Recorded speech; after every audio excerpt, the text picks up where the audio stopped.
ನಮಸ್ತೆ, ಎಲ್ಲರೂ ಹೇಗಿದ್ದೀರಾ? ತುಂಬ ದಿನಗಳಾದಮೇಲೆ ನಾನು ಮತ್ತೆ ವ್ಲಾಗ್ ಸ್ಟಾರ್ಟ್ ಮಾಡ್ತಾಯಿದ್ದೀನಿ. ತುಂಬ ಬ್ರೇಕ್ ಬಿದ್ದಿತ್ತು. ಸೊ ಈಗ ಅದನ್ನೆಲ್ಲ ಮುಗಿಸಿ ನಾನು ಮತ್ತೆ ವ್ಲಾಗ್ ಸ್ಟಾರ್ಟ್ ಮಾಡ್ತಾಯಿದ್ದೀನಿ. ಇವತ್ತು ಬೆಳಗ್ಗೆ ಬೇಗ ಎದ್ದು ಕೆಲಸ ಎಲ್ಲ ಮುಗಿಸ್ಕೊಂಡು ಪೂಜೆ ಮಾಡ್ಕೋತಾ ಇದ್ದೀನಿ. ಸ್ವಲ್ಪ ಹೊರಗಡೆ ಹೋಗೋಕ್ಕಿತ್ತು. ಪೂಜೆ ಎಲ್ಲ ಮುಗಿಸಿ ರೆಡಿಯಾಗಿ ಹೊರಗಡೆ ಹೋಗಬೇಕಾಗಿತ್ತು. ಹೊರಟಿದ್ದೀವಿ. ಆನ್ ದ ವೇ ಟಿಫನ್ ಮಾಡಿರಲಿಲ್ಲ, ಸೊ ಅದಕ್ಕಾಗಿ ಟಿಫನ್ ಮಾಡೋಣ ಅಂತ ನಿಲ್ಲಿಸಿದ್ವಿ. ದೇವಸ್ಥಾನಕ್ಕೆ ಹೋಗ್ತಾ ಇರೋದ್ರಿಂದ ನಾನ್ ವೆಜ್ ತಿನ್ಲಿಕ್ಕೆ ಹೋಗಿಲ್ಲ. ಸೊ ವೆಜ್ಜಲ್ಲೇ ಮಶ್ರೂಮ್ ಬಿರಿಯಾನಿ ಮತ್ತು ಸೆಟ್ ದೋಸೆನ ಆರ್ಡರ್ ಮಾಡಿದ್ವಿ. ತುಂಬ ಚೆನ್ನಾಗಿತ್ತು. ಟಿಫನ್ ಎಲ್ಲ ಮುಗಿಸ್ಕೊಂಡು ನಾವು ಹೊರಟ್ವಿ. ಇನ್ನೇನು ಲೊಕೇಶನ್ ರೀಚ್ ಆದ್ವಿ. ಈ ಪ್ಲೇಸ್ ಬಂದು ದೇವರಾಯನ ದುರ್ಗ ಅಂತ ತುಮಕೂರು ಹತ್ರ ಇದೆ. ಸೊ ಇವತ್ತು ಏನು ಸ್ಪೆಷಲ್ ಅಂದರೆ ನಮ್ಮ ಮ್ಯಾರೇಜ್ ಆ್ಯನಿವರ್ಸರಿ ಇದೆ. ಸೊ ಅದಕ್ಕಾಗಿ ದೇವಸ್ಥಾನಕ್ಕೆ ಹೋಗೋಣ ಅಂತ ಅಂದ್ಕೊಂಡು ಇಲ್ಲಿಗೆ ಬಂದ್ವಿ. ಮೊದಲು ನಾವು ಭೋಗ ನರಸಿಂಹಸ್ವಾಮಿ ಅಂತ ಇದೆ ಬೆಟ್ಟದ ಕೆಳಗಡೆ, ಅಲ್ಲಿಗೆ ಹೋದ್ವಿ. ನಾವು ದೇವ್ರ ದರ್ಶನಕ್ಕೆ ಅಂತ ನಿಂತಿದ್ದಾಗ ತೇರು ಎಳಿತಾ ಇದ್ರು. ಸೊ ಅದು ಕೂಡ ನಮಗೆ ನೋಡೋಕ್ಕೆ ಸಿಕ್ತು. ಇವತ್ತು ತುಂಬಾ ಖುಷಿ ಆಯಿತು. ನೋಡಿಕೊಂಡು ದೇವ್ರ ದರ್ಶನ ಮಾಡಿಕೊಂಡು ಬೆಟ್ಟ ಹತ್ತೋಣ ಅಂತ ಹೋದ್ವಿ. ಮೇಲುಗಡೆ ಯೋಗ ನರಸಿಂಹಸ್ವಾಮಿ ದೇವಸ್ಥಾನಕ್ಕೆ ಹೋಗಿದ್ವಿ. ಸೊ ಅಲ್ಲಿ ನೋಡಿ ಬೆಟ್ಟದ ಮೇಲಿಂದ ವ್ಯೂ ಎಷ್ಟು ಚೆನ್ನಾಗಿ ಕಾಣಿಸ್ತಿದೆ ಅಂತ. ಗಿಡ ಮರಗಳೆಲ್ಲ, ಮನೆ ಎಲ್ಲ ಪುಟ್ಟ ಕಾಣಿಸ್ತಿದೆ. ನನಗೆ ತುಂಬಾ ಇಷ್ಟ ಆಯಿತು. ಈ ಥರ ಗ್ರೀನರೀಸ್ ನನಗೆ ತುಂಬಾ ಇಷ್ಟ ಆಗುತ್ತೆ. ಸೊ ಅದಕ್ಕಾಗಿ ಒಂದು ಕ್ಲಿಪ್ಪಿಂಗ್ ತೊಗೊಂಡೆ. ದೇವಸ್ಥಾನ ಮುಗಿಸ್ಕೊಂಡು ನಾಮಚಿಲ್ಮೆ ಅಂತ ಇದೆಯಲ್ಲ ಅಲ್ಲಿ ಹತ್ರದಲ್ಲೇ, ಸೊ ಅಲ್ಲಿಗೆ ಬಂದ್ವಿ. ಅಲ್ಲಿ ಒಳಗಡೆ ಹೋಗ್ತಾ ಇದ್ದಂಗೆ ಜಿಂಕೆಗಳು ನೋಡ್ಬೋದು. ಮೊದಲು ತುಂಬ ಇದ್ದು, ಈಗ ಸ್ವಲ್ಪ ಕಡಿಮೆ ಆಗಿದ್ದಾವೆ ಅನ್ನಿಸ್ತು. ನೋಡಿ ಕ್ಯೂಟಾಗಿ ಎಷ್ಟು ಚೆನ್ನಾಗಿದೆ ಜಿಂಕೆಗಳು. ನನ್ನ ಮಗಳು ಜಿಂಕೆಗಳಿಗಿಂತ ಕೋತಿಗಳು ನೋಡೇ ತುಂಬ ಖುಷಿಪಟ್ಲು. ಮುಂದೆ ಹೋದರೆ ಸೊ ಅಲ್ಲಿ ರಾಮ ನೀರಿಗೋಸ್ಕರ ಬಾಣ ಬಿಟ್ಟು ಬಂಡೆಯಿಂದ ನೀರು ಬರ್ಸಿದ್ರು ಅನ್ನೋ ಹೇಳ್ತಾರೆ. ಸೊ ಬೇರೆ ಏನಾದರೂ ನಿಮಗೆ ಗೊತ್ತಿದ್ದರೆ ಕಮೆಂಟ್ ಮಾಡಿ. ನಾನು ಅದೇ ಅಂತ ಅಂದ್ಕೊಂಡಿದ್ದೀನಿ. ಸೊ ಅಲ್ಲಿ ನೀರು ಯಾವಾಗಲೂ ಬರ್ತಾನೆ ಇರುತ್ತಂತೆ.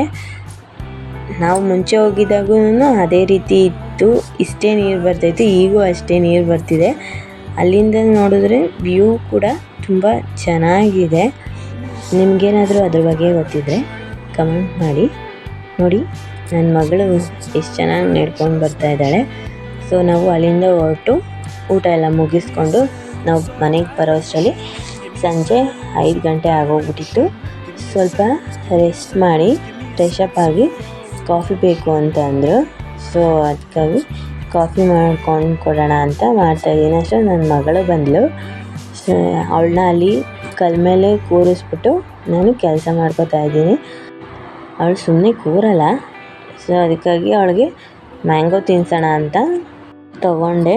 ಮ್ಯಾಂಗೋ ತೊಳೆದ್ಬಿಟ್ಟು ಕಟ್ ಮಾಡಿ ಸ್ಪೂನಲ್ಲಿ ತಿನ್ನಿಸ್ತೀನಿ. ಅವಳಿಗೆ ಹಾಗೆ ತಿನ್ನೋಕ್ಕೆ ಬರಲ್ಲ. ಅವಳಿಗೆ ಡೈಲಿ ಒಂದು ಫ್ರೂಟ್ನ ನಾನು ಕೊಡ್ತೀನಿ.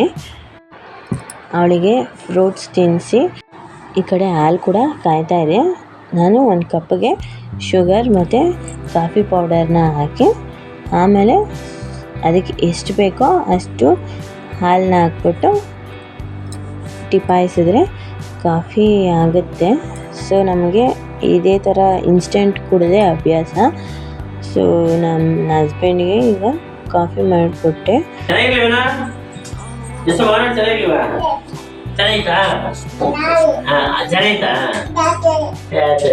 ಇದು ನೆಕ್ಸ್ಟ್ ಡೇ ಡಿನ್ನರ್ದು ಕ್ಲಿಪ್ಪು.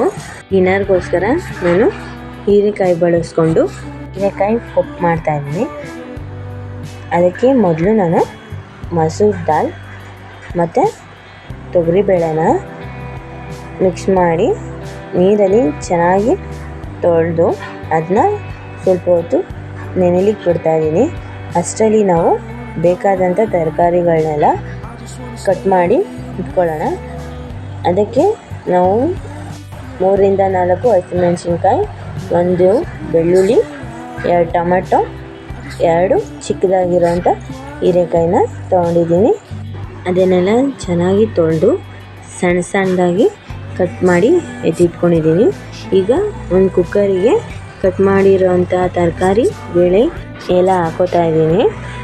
ಇದಕ್ಕೆ ನಾವು 1 ಚಿಟಿಕೆ ಅರಿಶಿನ, ಸ್ವಲ್ಪ ಎಣ್ಣೆ, ಸ್ವಲ್ಪ ಉಪ್ಪು ಮತ್ತು ನಿಮಗೆ ಎಷ್ಟು ಬೇಕೋ ಅಷ್ಟು ನೀರು ಹಾಕ್ಕೊಂಡು ಕುಕ್ಕರ್ ಲಿಡ್ ಕ್ಲೋಸ್ ಮಾಡಿ 3ರಿಂದ 4 ವಿಜಿಲ್ ತಗೋಬೇಕು.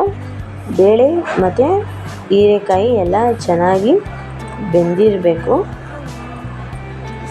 ಆ ಥರ ಬೇಯಿಸ್ಕೋಬೇಕು. 3ರಿಂದ 4 ವಿಜಿಲ್ ತಗೊಂಡ್ರೆ ಸಾಕಾಗುತ್ತೆ.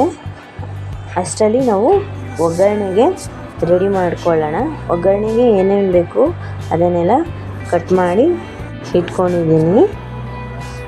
ಅದಕ್ಕೆ ಬೇಕಾಗಿರೋದು ಹಿಂಗು, ಸ್ವಲ್ಪ ಕರಿಬೇವಿನ ಸೊಪ್ಪು, 1 ಈರುಳ್ಳಿ ಸಣ್ಣದಾಗಿ ಹಚ್ಚಿಟ್ಕೊಂಡಿದ್ದೀನಿ, ಸ್ವಲ್ಪ ಜೀರಿಗೆ, ಒಗ್ಗರಣೆಗೆ ಸಾಸಿವೆ ಮತ್ತು ಬ್ಯಾಡಗಿ ಮೆಣಸಿನ್ಕಾಯಿ ತೊಗೊಂಡಿದ್ದೀನಿ. ಈಗ ಒಗ್ಗರಣೆಗೆ ಸ್ವಲ್ಪ ಎಣ್ಣೆ ಮತ್ತು ತುಪ್ಪನ ಆ್ಯಡ್ ಮಾಡ್ಕೋಬೇಕು. ತುಪ್ಪ ಹಾಕೋದ್ರಿಂದ ಒಳ್ಳೆ ಫ್ಲೇವರ್ ಬರುತ್ತೆ. ಕಾದಾದಮೇಲೆ ಸಾಸಿವೆ ಹಾಕಬೇಕು. ಸಾಸಿವೆ ಸಿಡಿದ ನಂತರ ಈರುಳ್ಳಿ, ಬ್ಯಾಡಗಿ ಮೆಣಸಿನ್ಕಾಯಿ ಹಾಕ್ಕೊಂಡು ಸ್ವಲ್ಪ ಫ್ರೈ ಮಾಡಬೇಕು. ಫ್ರೈ ಆದ ನಂತರ ಅದಕ್ಕೆ ಚಿಟಿಕೆಯಷ್ಟು ಇಂಗು, ಜೀರಿಗೆ, ಕರಿಬೇವು ಹಾಕ್ಕೊಂಡು ಇನ್ನೂ ಸ್ವಲ್ಪ ಚೆನ್ನಾಗಿ ಫ್ರೈ ಮಾಡ್ಕೊಬೇಕು.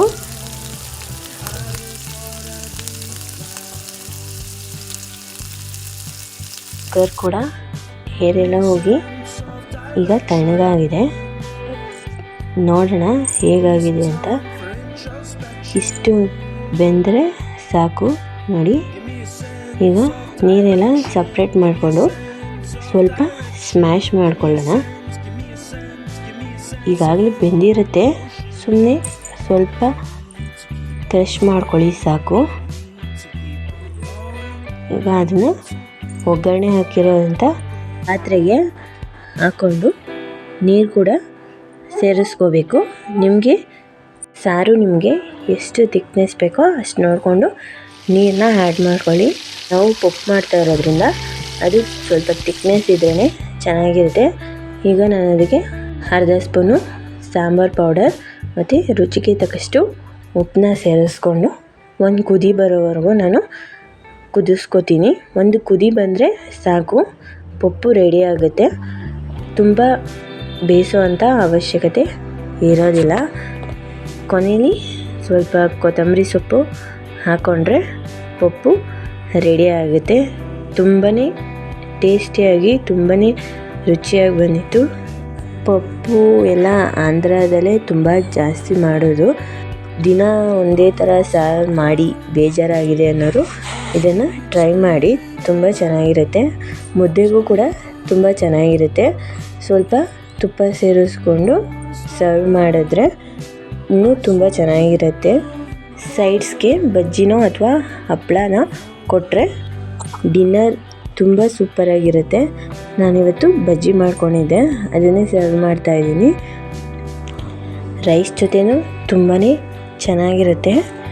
ಮಸ್ಟ್ ಟ್ರೈ ಅಂತಲೇ ಹೇಳ್ತೀನಿ. ವ್ಲಾಗ್ ನಾನು ಇವತ್ತು ಇಲ್ಲಿಗೆ ಎಂಡ್ ಮಾಡ್ತಾಯಿದ್ದೀನಿ. ಈ ವ್ಲಾಗ್ ಸ್ವಲ್ಪನಾದರೂ ಇಷ್ಟ ಆಗಿದರೆ ಪ್ಲೀಸ್ ಒಂದು ಲೈಕ್ ಮಾಡಿ, ಶೇರ್ ಮಾಡಿ. ಯಾರಾದರೂ ನನ್ನ ಚಾನಲ್ನ ಸಬ್ಸ್ಕ್ರೈಬ್ ಮಾಡದೆ ನೋಡ್ತಾ ಇದ್ದರೆ ದಯವಿಟ್ಟು ಸಬ್ಸ್ಕ್ರೈಬ್ ಮಾಡ್ಕೊಂಡು ನೋಡಿ.